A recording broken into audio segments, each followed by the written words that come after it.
Halo Mams, jumpa lagi dengan saya, Dr. Fandi Suharno SPOG, dokter spesialis kebidanan dan kandungan dari Rumah Sakit Bayangkara Anton Sujarwo, Pontianak. Hari ini, saya ingin berbagi sedikit edukasi dengan Mams mengenai deteksi dini kanker serviks. Kanker serviks merupakan salah satu kanker tersering pada perempuan di dunia. Di Indonesia, kanker serviks menempati urutan kedua tersering setelah kanker payudara. Hampir setiap 1 jam, satu orang perempuan Indonesia meninggal karena kanker serviks. Nah, perlu diingat ya Mams, kanker serviks bukanlah penyakit keturunan, namun penyakit yang didapat. Penyebab dari kanker serviks adalah virus HPV atau Human Papilloma Virus, di mana ada 2 tipe virus HPV, yaitu tipe 16 dan 18 sebagai penyebab tersering kanker serviks di dunia. Nah, bagaimana cara penyebaran atau penularan infeksi HPV tersebut? Ada 2 cara penularan infeksi HPV. Yang pertama, melalui jalur seksual, yaitu sexual intercourse, genital-genital, manual genital, ataupun oral genital. Kemudian cara penularan kedua yaitu melalui jalur non-seksual.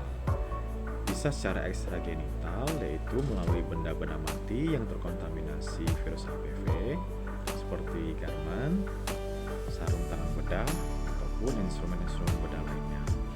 Ya, walaupun cara penularan seperti ini sangat kecil kemungkinan sih Mas. Nah, kemudian bisa juga secara vertikal, yaitu melalui ibu ke anak pada saat lahir. Adapun faktor resiko untuk terjadinya kanker serviks yaitu yang pertama, menikah di usia muda kurang dari 20 tahun. Yang kedua, sering berganti pasangan seksual atau multiple sexual partner.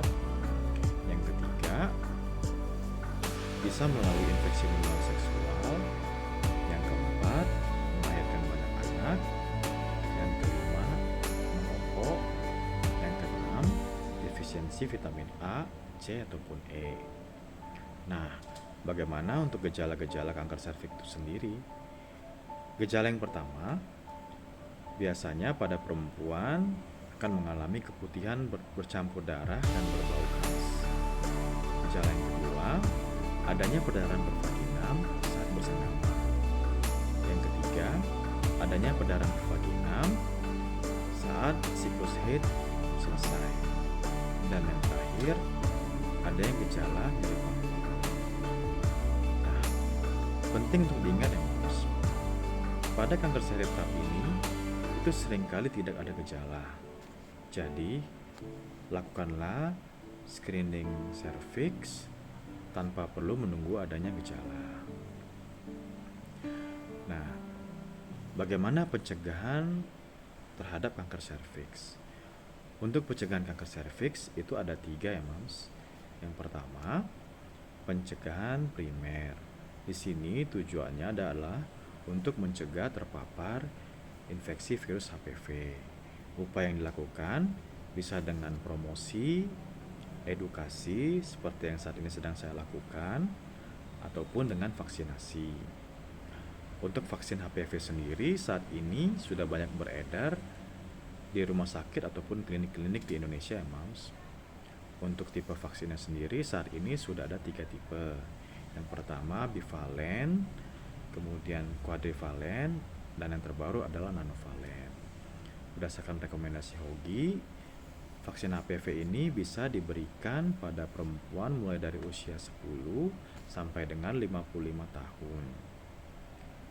Dengan pemberian 3 dosis yaitu pada bulan 0, bulan 1 atau 2, dan bulan ke-6. Kemudian pencegahan berikutnya adalah pencegahan sekunder, di mana pada tahap ini dilakukan screening bisa dengan screening pap smear ataupun tes IVA. Dan pencegahan yang terakhir yaitu pencegahan tersier. Pada tahap ini, upaya dilakukan adalah terapi dan rehabilitasi. Nah, saya rasa itu saja yang bisa saya sampaikan kepada moms. Dan untuk take home message yang bisa saya sampaikan, kanker serviks bukanlah penyakit turunan. Lakukanlah pemeriksaan leher rahim sedini mungkin tanpa perlu menunggu timbulnya gejala. Semakin dini diketahui, semakin mudah diobati, dan semakin besar harapan untuk sembuh. Terima kasih, Mams.